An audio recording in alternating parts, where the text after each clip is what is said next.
to your will. It's in your name we pray. Amen. Good morning again. Good to see you all here. I think I'm on, Terry. I hope you can hear me. I'm going to have you all stand up and say hello to 4 or 5 people. It's kind of crowded in here, so don't get separated from your loved ones. Just try to stay in your little area. Say hello to 1 or 2 or 3 people.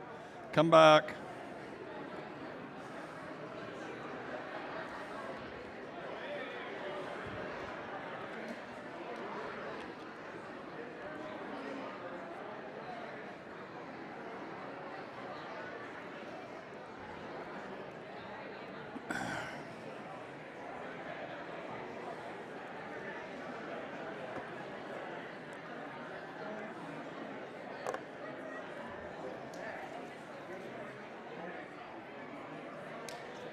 Hey, how you doing? Good to see you. We're looking at me when we're singing. Oh, was it? Oh, it wasn't on purpose. I saw you hit him. I saw that. Yeah.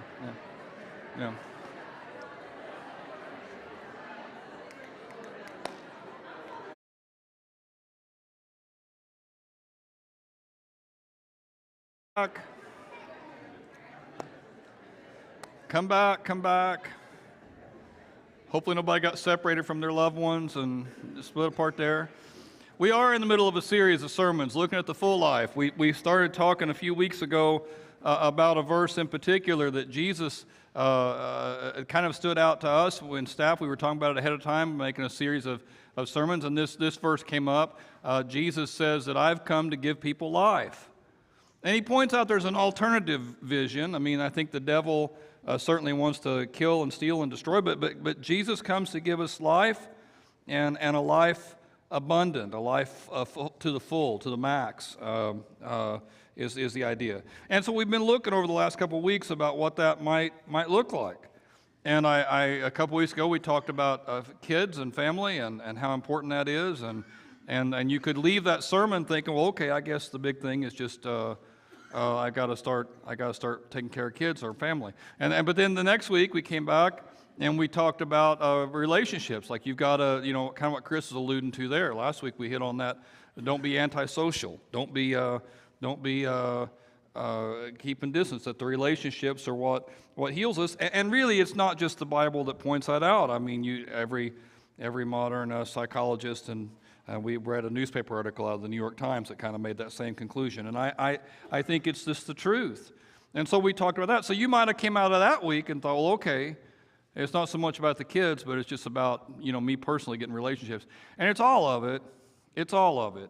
It's as we learn to love more, as we learn to have His vision for the world more, as we learn to be more of an apprentice of Jesus Christ, more of His disciple, then you're going to start having that life that He promised. And it's a life without regret. As much as anything else, I guess that's the phrase I want to kind of get in people's heads. It's a life without regret. There's certainly a possibility that you could get into your late life and look back and really feel like you should have done some things different. I should have saved more money, or I should have been kinder to this person or that one. I should have forgiven that person or forgiven myself for a mistake here. I should have tried harder in this area or that area. It's certainly possible you could get to the end of your life and have some regrets. But Jesus promised a life without regret. That's what life to the full is. That you get to the end of your life and it was the exact sort of life you should have led. A life with joy and peace and purpose. And so we've kind of been hitting on that for the last couple weeks. And at the same time, with both those things, trying to talk about how as a church, we chase that, When we talk about children or youth, as a church, we chase that. We want to be good at that because it was important to Jesus, we want it to be important to us. And we did that also with this notion of relationships. It's important to Jesus, so we want it to be important to us too. And so this week I wanted to talk more about this notion of mission and having a mission, a purpose to your life, and how that's part of what God came from. Because one of the guys who got real fired up about this full life message was a guy named John Payton. I found out about him. He was born in the 1800s, and he had this notion of taking the gospel to these islands off of Australia that no one had ever went to, the New Hebrides. And the reason no one ever went to is they're cannibals. You could die. And so people didn't want to take the risk. But this John Payton felt like he did want to take the risk, and so he goes into that island chain there, and the first couple of years is really miserable. There's a lot of things go wrong. He has to leave at one point and come back again, and there's a lot of struggle with it. He says in his autobiography at the end of his life, he writes about it. He says, "My enemies seldom slackened their hateful designs against my life. One wild chief followed me around for 4 hours with a loaded musket. And though he had it directed towards me, God restrained his hand.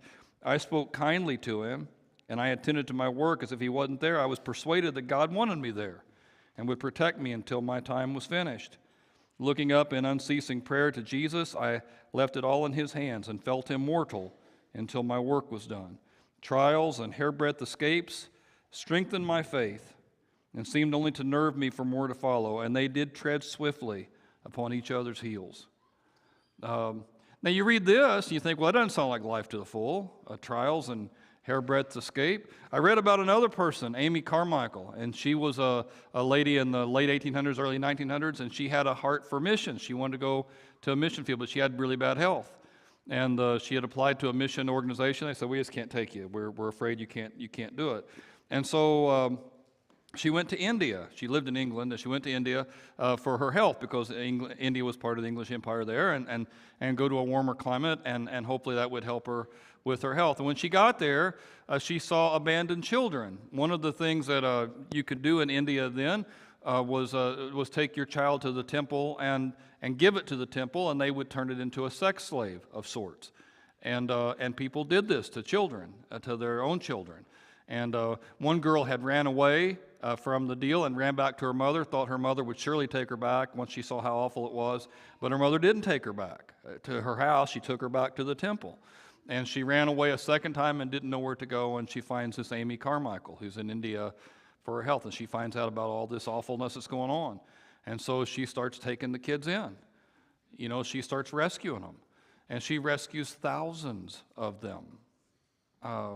She builds a couple of different houses and homes. She gets them into other people's, she starts orphanages and adoptions, and she makes such a difference there in the middle of India that India finally outlawed the process, the whole thing. And when they asked Amy about her work, she had this quote, "Missionary life is simply a chance to die." And again, I read that quote, and it doesn't sound like full life either. And it sounded like just the opposite of what I've been trying to get into. And so then I was reminded of a story in Life magazine. I'd seen the pictures a long time ago, and it's a picture of the Marines, and they're coming out of the Ecuador jungle, and they've got coffins on their shoulders. They're carrying a bunch of missionaries who had went in there to try to evangelize this people, and it went terribly. They're carrying the coffins out of the jungle. But what actually won the day was that Jim Elliot, he was the leader of the group. His wife Elizabeth goes back into the jungle after that, and they won the whole group. They turned them all around, and it was seeing the wives and then some of the children of these guys who were killed, and they went back in. I found out a couple of years ago a thing I didn't know about Jim Elliot. Two of those guys were carrying pistols when the natives attacked them with spears, but they weren't going to attack back. They just wanted to share Jesus with them, and they trusted that the message was enough. And Jim Elliot, he's the one who has this famous quote, "He is no fool who gives what he cannot keep to gain what he cannot lose." And again, I mean, you could be forgiven if you showed up here today and said, well, I thought it was a full life sermon. That's why I thought it was a whole different message today. I thought it was going to be about, getting more peace. I need more peace. Lord needs, I knew. And I remember last week I showed you that survey. There's a national survey done last week, and it said that 41% of Americans feel like they're at peak stress. And maybe there's not 41% of us in here that feel like that, but it's a big number, I bet, even in here. And people will have stress headaches on a pretty regular basis, and they just learn to deal with it. Just one of those things, I guess. Or they'll get that brain fog where your head's kind of spinning. Just one of those things. What are you going to do? And we just get so used to living like that. We're pursuing this life, and it just seems elusive, and I can't get there. And I want the full life that Jesus talks about, but it just seems so hard. And this can't be it. I mean, is this what it's about? And see, I think it is. I think this is also what it's about. It's a life of purpose I think when you can find that life of purpose, again, that life without regret, that's what you're made for. Now, Mark Twain, who I should mention was not a Christian, and he wasn't making this quote in a Christian perspective. Twain said the two most important days in your life are the day you're born and the day you find out why. And I think he was onto something there. I think once you realize why you're here in this world, what it is that God has for you to do, there's something about that it sets your soul at ease. Even when life is hard, even when trials and dangers are a hairbreadth away, I mean, there's power to that. And then you're not foolish. If you sacrifice this one life that is ebbing away all the time to gain eternity, that's a great trade. If you could sacrifice yourself here to gain that, but I don't think you just get eternity in that trade. I think you find the joy and the peace and the purpose that is the full life that Jesus advertises. And so, my sermon today, if I can just kind of give you a forewarning, I think Jesus offers us full life. And sharing that life, letting other people in on it, knowing about it, that's our purpose. And at the same time, I think that's how we taste that full life. And when I say sharing our life, what I mean is speaking up and then being willing to leverage your resources, your time and your energy and your money and your everything, your personality. You're going to leverage those things that God has given you and speak up on His behalf. And when you do that, you're going to find purpose there that's going to be somewhat freeing, and you're also going to be filled up with God, and that's also going to be a powerful thing. I think that's all tied up in the full life that He promises. Now, the most famous example of that in Scripture is a guy named Paul. Paul, if you read it, and the whole book of Acts, for the most part, is his story. Paul was against the church at first, was really fighting the church, angry about it, trying to exterminate the Christians, and one day God appears to him. We talked about this accidentally this morning. A couple of different people on the worship team and we were having this conversation, and do you think that God gave Paul a choice, that he could have said, no, I don't think I want to do that? And I think he did have a choice, but I think God overwhelmed him. I think God made it so obvious, it's hard to imagine Paul doing anything else. And Paul, once overwhelmed by God like that, I mean, he started to speak up. He says in Romans, he says that I've always been my ambition to preach where nobody else went. I want to go share the news where nobody else knows. I want to take some real chances in this thing.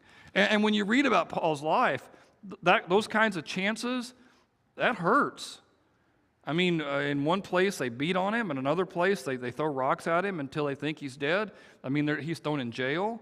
He's shipwrecked. There's a whole bunch of stuff that happens to him, and yet he just is relentless about this thing. This is why God has me here. This is what I'm supposed to do. And I think it comes again from that conversion. I think when God opened his eyes, Paul said, I was going to hell. So if for every minute that I have alive here in this life, it's a gift. I mean, I was going the wrong direction, and God grabbed me, and when that hit Paul, he just had to share. He didn't care what it cost. But I don't think he regretted any of it. I don't think at the end of his life he looked back and said, I wish I had that back. I'm sure there were moments when something hurt, he wishes he didn't have to hurt. I'm not sure that happened, but he just kept saying things like, my God's strength is found in my weakness. His grace is perfect. To live is Christ, and to die is gain. And Paul didn't just feel like it was something that he did. He felt like it was something we all shared in. He says to the Corinthians, he writes this to them. He says, as you excel in everything, faith and speech and knowledge and earnestness and the love we've kindled, make sure you excel in this grace of giving. Now, if you read through Corinthians, that book, what he's asked them to give to is a charity thing. He's trying to help the poor in Israel. They're hungry, and we're going to take money and help them find, be able to eat. We're going to give money and help people come along and who can't take care of themselves. And I want you to excel in that thing. Because I think Paul knew when you give like that, then you're part of this. You're part of it. We become part of it in how we speak. We become part of it in how we how we share and leverage our stuff. Paul, later into the Philippians, same kind of thing. He says, it was good of you to share in my troubles. You sent me aid more than once when I had need. It's not that I desire more gifts, he says. I just want you to get credit for it. Your gifts are a fragrant offering, acceptable sacrifice. It's pleasing to God. When you make some sort of a gift, you're making an offering to him, and he'll use it. And sometimes the gifts that you make do things that you don't even know they're going to do. I mean, your donation, your gift to the church, your gift to some, a couple of years ago, we started this bed ministry. And in the bed ministry, we make beds for kids who don't have them. And I've talked about this a lot. You've heard me talk about this a lot. And we thought we'd make 50 or 60 beds. We've made more than 300. And anybody who needs a bed, like a kid doesn't have a bed to sleep on, we'll come do it. And one of the times, the team went to make the bed, and they had texted the mom there, we're coming at this time, and so they had texted back and forth, and then so they know exactly when we're going to get there. And they get there and they make the bed, and the trailer, it's just chaos. And it's just chaos. And I don't know whether they were Christians or not, but I mean, just either because of things happening to them or choices that they had made, it was just chaos. You know, and it felt like chaos when they went in. And they come in and they make the bed for the little guy, and he's just excited as he can be. He's jumping up and down and running around, and they go back. And as they're on the way back, Mom sends them a text. And we've been texting back and forth, and she sends the team a text, and it's her son on the bed, and he's got all his stuff there on the bed. And so in that house, it's just chaos, but here's a little island in the chaos, right? And you gave to that. You made an offering to that. You didn't know you did maybe, but you did, because we took some of the money we got out of the general and we put it there. And will that make him a Christian? I don't know. Will that ever bless Mount Pleasant? I don't know that either. In fact, it's probably unlikely that it will. But I bet it blesses his wife one day. I bet it blesses his family one day. And who knows? Maybe he'll wake up and realize that in the middle of everything else going on, that the church loved him, that you loved him, even though you didn't know you were doing anything. That's what Paul's talking about. He says, I'm not looking to get more profit for myself. I'm looking for you to get more tied to God. And then he tosses this one out. He says, and my God will meet all your needs according to his riches of his glory in Christ Jesus. Some people take this to mean that if you give God 100, he'll give you 100. And I don't know if that's true. Several years ago, I got a thing in the mail from a big ministry, some other place, and they said if I would send in 100, God would bless me with 1,000 in the paper. And I wanted to write back, why don't you give me 100 then? And then you'll get the 1,000, and wouldn't that be better all the way around? But I didn't. I wanted to write it, but I didn't. Actually, if you want to get off the mailing list, that's probably the way to get that done, if that ever happens to you. Just send it.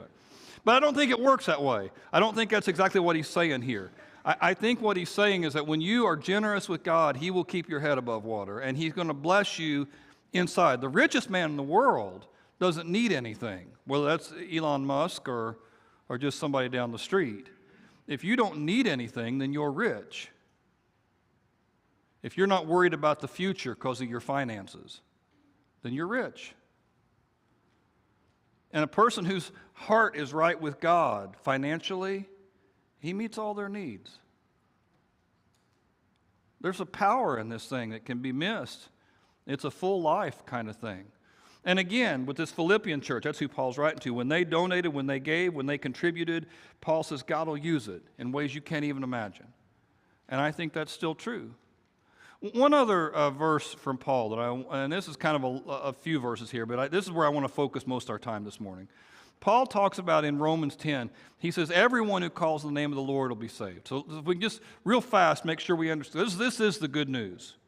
When you think about good news in the Bible, this is the good news. Anybody can call out to God, and he will hear, and he'll respond.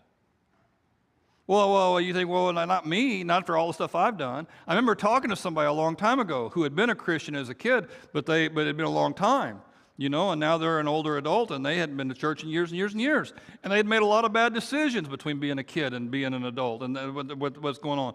And they told me, I don't think I can go back now. I've had other people tell me, I'm joking, they don't really mean it. If I walked in your church, the whole building would probably fall down. And you know, that's never happened. I mean, you may be the one that makes it happen, but I doubt it. because of this verse. Everyone who calls on the name of the Lord will be saved. And you may think that your load of sin is so bad that God can't get a hold of it, but that's just not true. If you can imagine a giant scale from the ground here to the ceiling, and that's the scale of righteousness. And you think about whoever the worst person ever was, it's usually Hitler gets that vote, but whoever it is, worst person, and you put them there at the bottom of the scale. And Jesus, of course, he's righteous. He's all the way at the top. And then say, well, where do you think Billy Graham goes? And you'll think about that for a second, and then I'll say, well, Billy Graham thinks he goes about right here. He thinks he's a lot closer to Hitler than to Jesus Christ. And the difference between Billy Graham and Hitler in his mind was real small compared to God. But anyone who calls out can be saved. Because of what Jesus did on the cross, our sins are paid for. They're paid for before you ever knew you had the need. He loved you first, and so anybody can come close. That's the gospel in a message, and it's good news. You want the whole world to know about it, and if people know about it and say, yeah, cool, not for me, then fine. Then fine. I mean, it's not compulsory. I mean, some people don't want it, and that's fine. No big deal. But everybody should know about it. But Paul goes on from this, and he says, but how can they call on somebody they haven't believed in? And how can they believe in someone if they haven't heard about it? And he says, and how can they hear about it unless someone preaches? And I think this is kind of an unfortunate word in the NIV, this preaching word, because, again, it makes you think it's just a preacher's job. Broadcast would be a better word, or just speaking would have been a better word. I mean, you're letting people know, you're announcing. How can they hear unless someone brings it up? That's the call.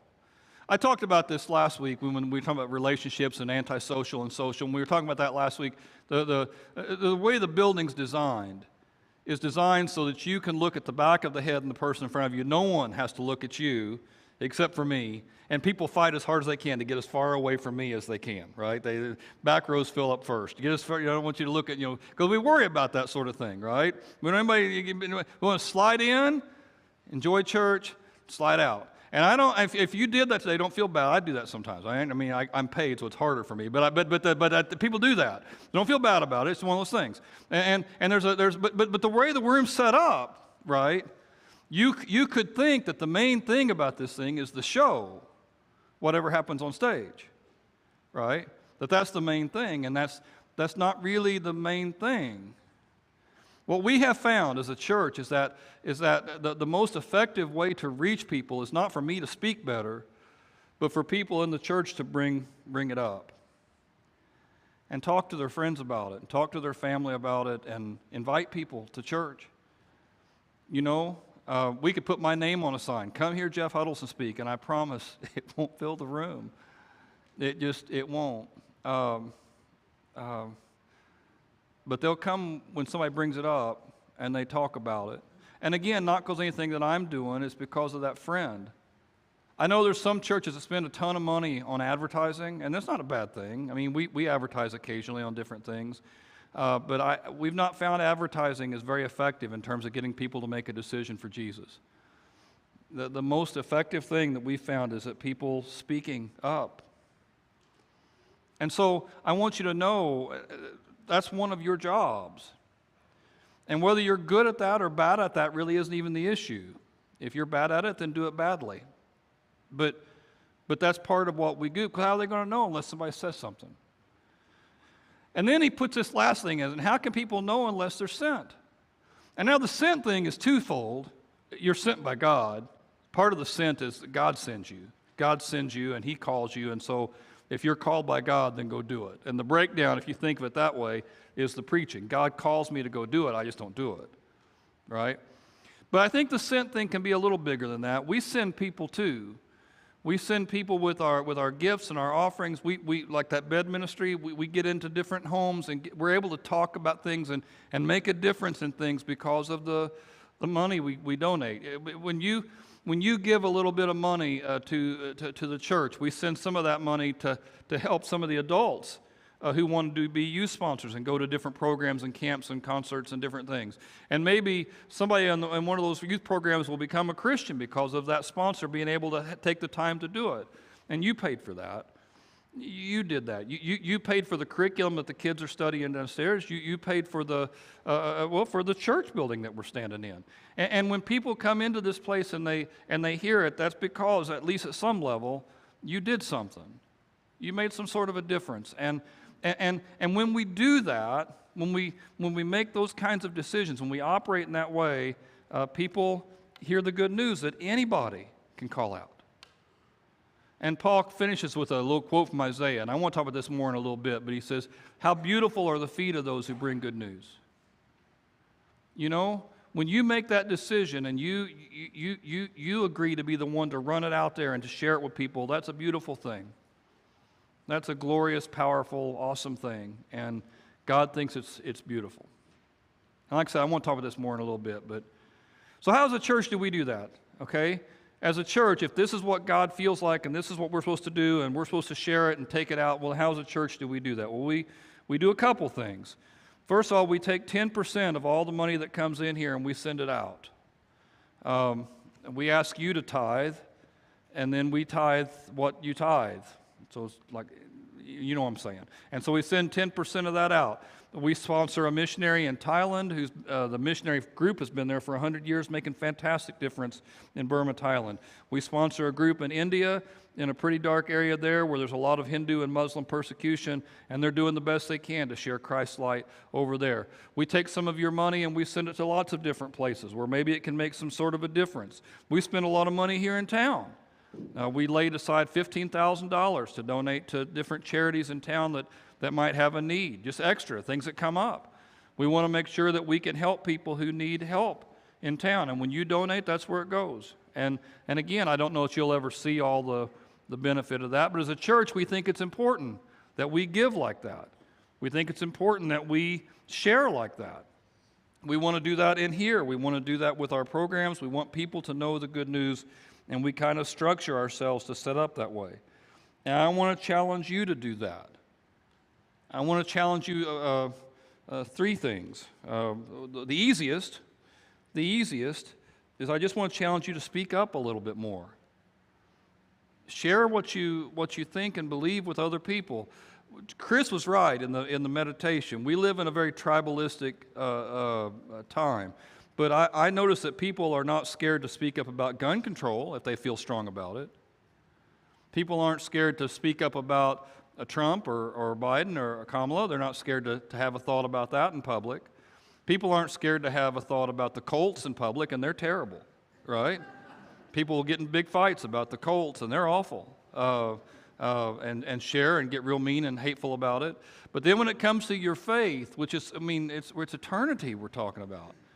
I'm not talking about preaching a sermon. Again, that word preaching is kind of unfortunate. I'm just talking about sharing your heart. This really matters to me. And if they say, okay, cool, and they don't want to talk about it, then okay, cool, and you can leave it alone. But you never know.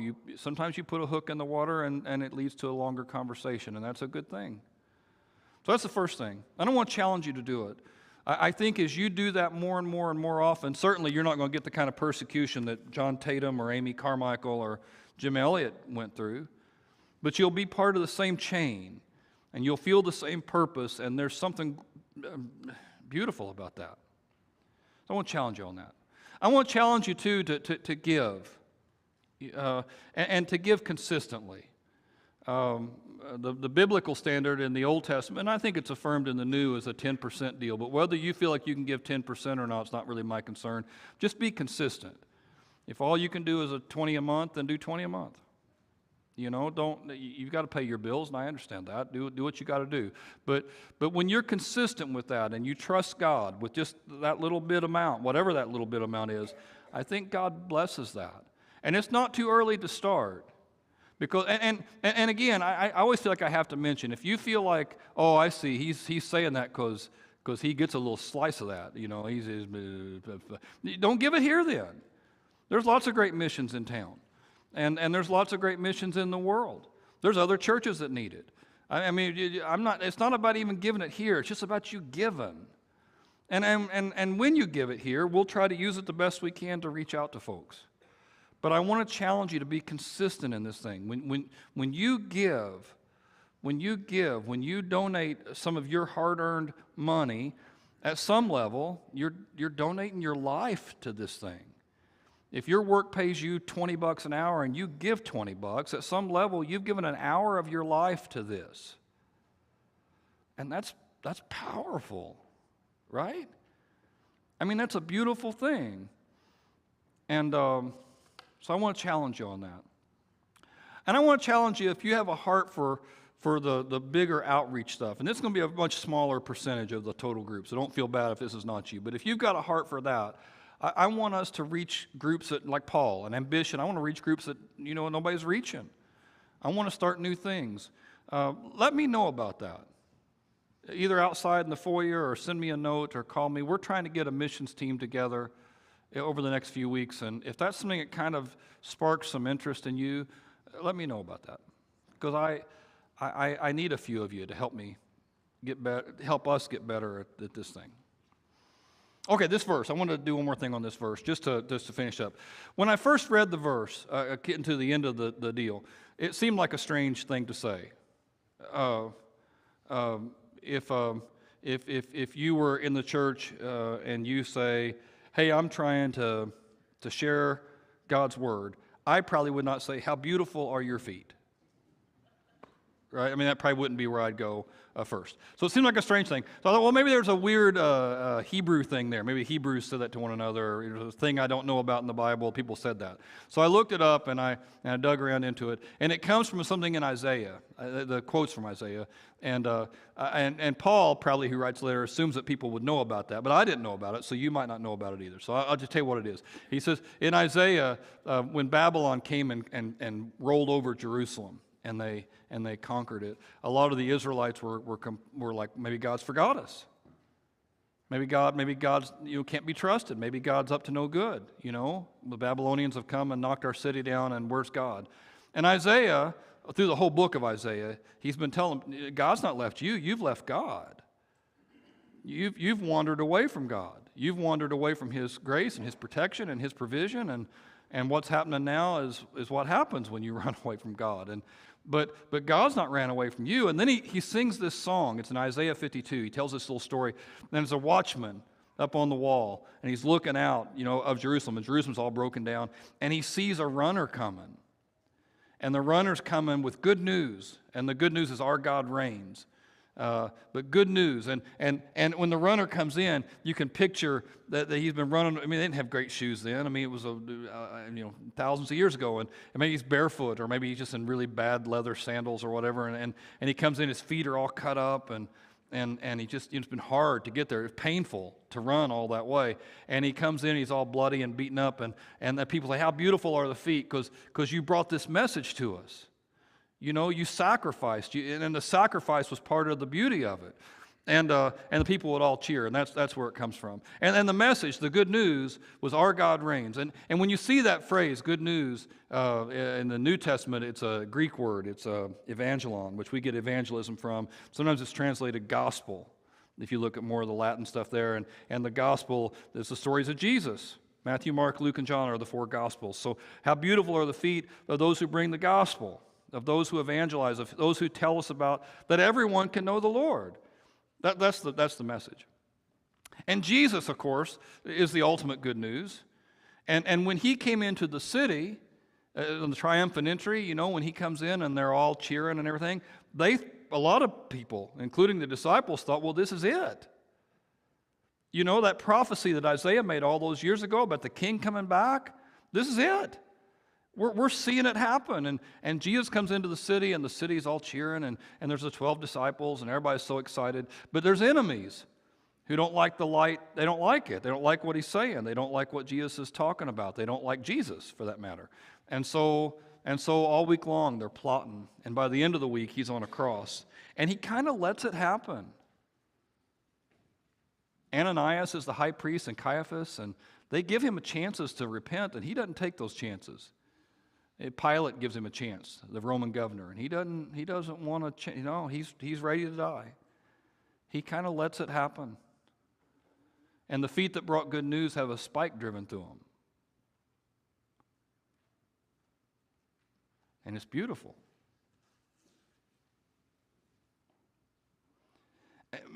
Jesus comes and makes that sacrifice for us, right? Pays for everything, and it's the sacrifice that makes it beautiful. And I don't think he ever regretted it. For the joy set before him, he endures the cross. In the week before he dies, there's this strange story where he's at another guy's house, and this woman comes in, and she has this really expensive perfume, and she pours it all over his feet, those feet that bring good news. And she pours it all over his feet, and the disciples say, what a waste. That perfume could have been sold and fed a lot of people and could have done a lot of good.